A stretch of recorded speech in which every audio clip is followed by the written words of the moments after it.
নম্বর রহমাতুল লিল আলামিন নবী মুহাম্মদুর রাসূলুল্লাহ সাল্লাল্লাহু আলাইহি ওয়াসাল্লামের নাম মুবারক। সুবহানাল্লাহ।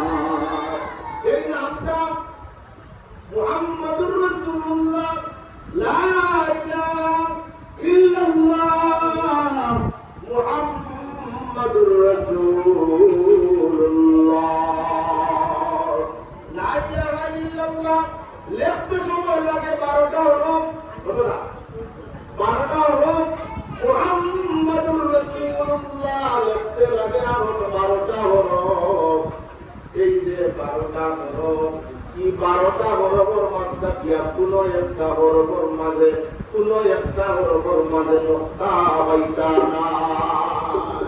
সুবহানাল্লাহ, সুবহানাল্লাহ। 12টা হরফের মাঝে কি কোনো একটা হরফের মধ্যে নোক্তা বাইতা নাই। নোক্তা যদি লাগাইলে যায় তাহলে বুঝা গেল এই হরফটা দুর্বল। আমার কথা বুঝাইতে যাব। নোক্তা যদি লাগাইলে একটা বুঝা থাকে না, এই নোক্তা যদি লাগাইতে থাকে তাহলে বুঝা গেল এই হরফটা দুর্বল। অর্থাৎ আরো হরফের সাথে এই হরফে তুলিয়া দেওয়া লাগে। আমার মাঠ বুঝিয়ে তাহলে উঠা বলা উঠা আরো হরফ দিয়া সাহায্য করে বিকা করা লাগে, নেওয়া লাগে। আসেন না এই যে 12টা হরফ, লা ইলাহা ইল্লাল্লাহ মানে 12টা হরফ, লা ইলাহা ইল্লাল্লাহ লিখতে 4টা হরফ, আর মুহাম্মদুর রাসূলুল্লাহ নিজে মুহাম্মদুর রাসূলুল্লাহ লিখতে 12টা হরফ। এই 12টা হরফের মাঝটা দিয়া ওটা পুরা লাইন আর কি লা ইলাহা ইল্লাল্লাহ মুহাম্মদুর রাসূলুল্লাহ বলতো পুরা লাইন 12টা হরফ আছে। এই যে 12টা হরফের মাঝটা দিয়া কোনো একটা হরফ নোক্তা নাই। সুবহানাল্লাহ। নোক্তা যদি থাকে তাহলে এটা কিন্তু আর কোনো সাহিত্য হইয়া থাকে, কিন্তু বিনা নোক্তায় এই হরফগুলা কিতাব লাগিয়া বলেতে বুঝা গেল এটা নোক্তায় স্বয়ং সম্পূর্ণ, কেবল সাহিত্য আর লাগে না। হইল সুবহানাল্লাহ।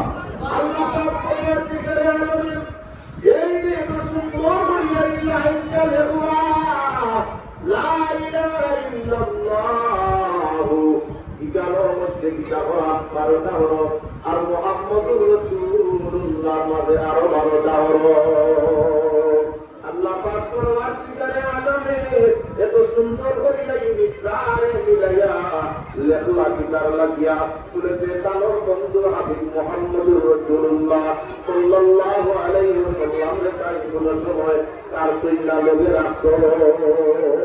সুবহানাল্লাহ। আরো 12ই রবিউল আউয়াল সুবহে সাদিক সোমবার সুবহে সাদিকের সময় আল্লাহ পাক পরবর্তীকালে আলমে নবী মুহাম্মদুর রাসূলুল্লাহ সাল্লাল্লাহু আলাইহি ওয়াসাল্লাম রে আল্লাহ এই দুনিয়ার জমিন প্রেরণ করলেন। সুবহানাল্লাহ। আমি তো আলাইহিস সালাতু ওয়াস সালাম বলি আমার এই সন্তান সেই দিন এই ঘরের মাঝে তশরিফানতা ওই সময় আল্লাহ পাক পরবর্তীকালে আলমে আইজন মানুষের আল্লাহ মাতাইলা। সুবহানাল্লাহ। মহিলা মানুষ 4 জনকে মাতাইলা।